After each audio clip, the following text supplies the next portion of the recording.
नमस्कार, मैं कविता दास। मैं भरतपुर ग्राम सभा बौगाटी में, जहां मेरे साथ प्रधान के रूप में दिनेश चौधरी जी मौजूद है, जिनसे मैं जानना चाहूंगी कि अभी तक इन्होंने 4.5 साल में अपने ग्राम सभा में क्या क्या विकास कार्यों को अंजाम दिया और आने वाले 1 साल के लिए क्या रूपरेखा तैयार किया ताकि इस ग्राम सभा का कार्य पलट सके। सबसे पहले तो दिनेश जी, आपका हमारे चैनल में बहुत बहुत स्वागत है। धन्यवाद। Thank you so much.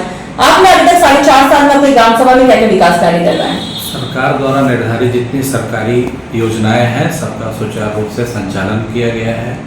हमारी ग्राम सभा पूर्ण रूप से संतृप्त है सारी योजनाओं से। विवाह घर निर्माणाधीन है। इंटरलॉकिंग का कार्य पर्याप्त मात्रा में आवश्यकता अनुसार कराया गया है। ये मुख्य रूप से हमारे ग्राम सभा की उपलब्धियाँ हैं। आवास और शौचालय कितने आवंटित हुए? आवास हम लोगों के कार्यकाल में तो कोई आवंटित हुआ नहीं। पिछले कार्यकाल के 2 या 3 आवास आवंटित हुए थे, वो निर्माण हो चुके हैं। स्वच्छ भारत मिशन में आपकी क्या राय है? स्वच्छ भारत और स्वस्थ भारत, स्वच्छता को लेकर आप अपने ग्राम सभा में क्या क्या काम करवा रहे हैं? स्वच्छता को लेकर कूड़ा घर का निर्माण करवाया गया है। सफाई कर्मी एक नियुक्त है जो अपना सफाई का कार्य निरंतर रूप से कर रहा है। कहीं कोई सफाई से संबंधित समस्या नहीं। ओडीएफ में आपकी ग्राम सभा हो चुकी है, आरआर सेंटर वगैरह बन चुका है, कूड़ा गाड़ी आ चुकी है? कूड़ा गाड़ी आ चुकी है, आरआर सेंटर बन चुका है और सफाई को लेके कोई समस्या नहीं।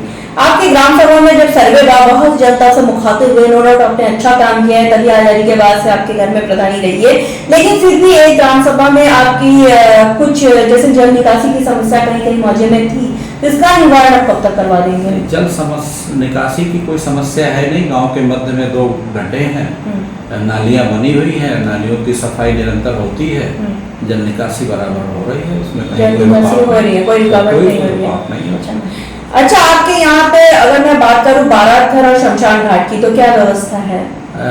शमशान घाट तो हमारे यहाँ नहीं। हमारे यहाँ निकट राप्ती नदी है और हमारे यहाँ हिंदू समाज के लोग अपने परिवार परिजनों का जो है अंतिम संस्कार राप्ती घाट पे करते हैं।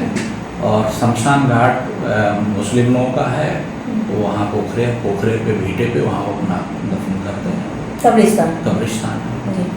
अच्छा, सरकार के 19 बिंदु पर मैं बात करूँ तो 19 बिंदु पे आपने कितने काम किए, कितने बाकी है अभी तक? लगभग सारे बिंदुओं को हम लोगों ने स्पर्श करने की कोशिश की है। अब तो कार्यकाल हम लोगों का समापन हो चुका है, फिर मौका मिलेगा तो फिर नहीं। आपको माननीय जी द्वारा 1 साल अभी प्रशासक के रूप में बनाया गया है और माननीय जी द्वारा ये भी परसों भी कह दिया गया है कि आप लोग काम जारी रखिए, जो भी बड़े नए काम होंगे उसी के लिए आपको स्वीकृति लेने की जरूरत है। जो भी शासन सत्ता का निर्देश आएगा उसके क्रम में हम लोग सारी योजनाओं का क्रियान्वयन सुचारू रूप से करने का पूरा प्रयास करेंगे। अच्छा प्रधान जी, आपने तो नो डाउट अच्छा काम किया, लेकिन फिर भी कोई ग्राम सभा में अछूता सपना जो आप पूरा करना चाहते हैं, जो कभी किसी प्रधान ने न किया आप करना चाहते हैं? खेल मैदान और पुस्तकालय, 2 हम लोगों के जो है ड्रीम है और हम लोगों को अगर अवसर पुनः मिला तो इस दोनों परियोजनाओं का भी हम लोग काम करेंगे। अच्छा, ये जो आपने शिक्षा के स्तर के लिए इतनी अच्छी बातें कही कि लाइब्रेरी और खेल मैदान बनाना चाहती, यही 2 चीज बच्चों के लिए ही है और बच्चे ही भविष्य है हमारी ग्राम सभाओं का।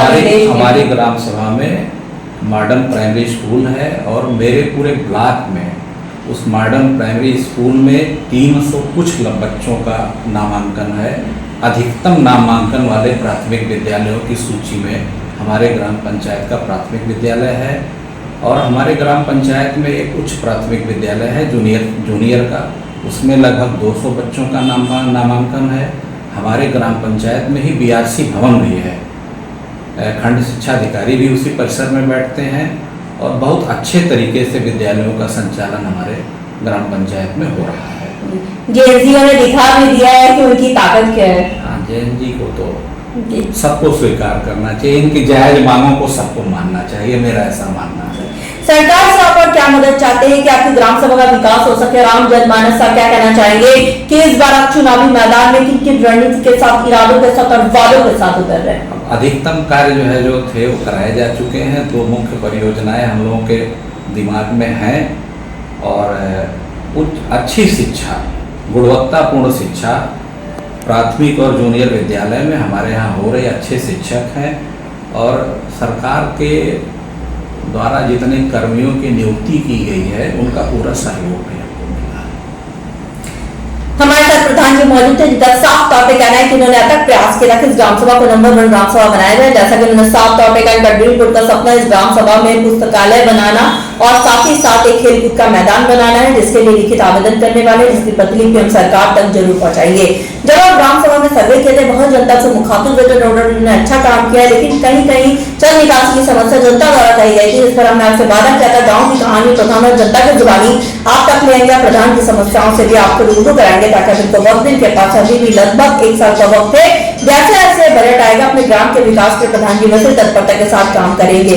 और दर्शकों को और सरकार को मैं बताना चाहूंगी कि इनके काम इतने अच्छे हैं कि आजादी के बाद से अभी तक इनकी कार्यप्रणाली बनी रही है, और इनके घर से लेकर या तो ये प्रतिनिधि करते हैं या तो इनके घर में कहीं ना कोई प्रधान बनते हैं, और खुद भी ये प्रधान है। तो ऐसे जो कि प्रधानी चुनाव जो होता है व्यक्तिगत चुनाव होता है, अगर बार बार जनता का अटूट प्रेम इनको मिलता है तो अवश्य बात है, सोचने वाली भी कोई बात नहीं रही इसमें कि ये जरूर जनता के लिए काम करते हैं। और हमें उम्मीद भी है प्रधान जी जिस तरह से आप ग्रामवासी की समस्याओं को सुनते हैं, उसका निवारण करते हैं, शादी विवाह में भी मदद करते हैं, वैसे ही आप करते रहेंगे। इस कार्यक्रम के लिए मैं आप लोगों को दिल की गहराइयों से धन्यवाद करना चाहता हूँ कि आप लोग जमीनी स्तर पे आके पहली बार जो है इस तरीके के कार्यक्रम में मैं सम्मिलित हुआ, मुझे बहुत गौरवान्वित महसूस हुआ। Thank you so much.